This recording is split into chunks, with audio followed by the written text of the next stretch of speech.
अभी लाइट थोड़ा दूर करो बस।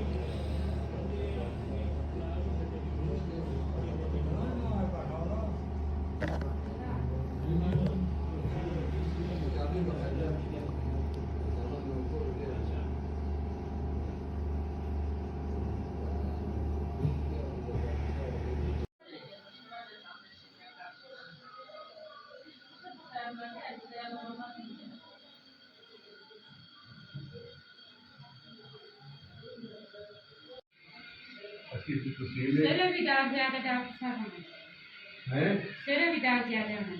सिर दर्द तो बस इसका क्या है डायग्नोसिस पहले हम पूरी रात इसको सुकून की दवाई लेते तो पूरी रात ही चीरते इसे देखो ना देखिए जो परेशान फांसी तो नहीं है ना? फांसी है? नहीं रोंदे रोंदे तो स्पीड काट मम्मी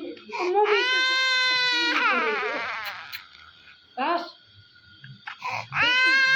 होता है फुट प्रिंट होता है वो लगा हाँ इसको बांध देंगे उसके साथ रखा के सीधा करके ठीक है तो उसको फुट प्रिंट कर फिर उसके बाद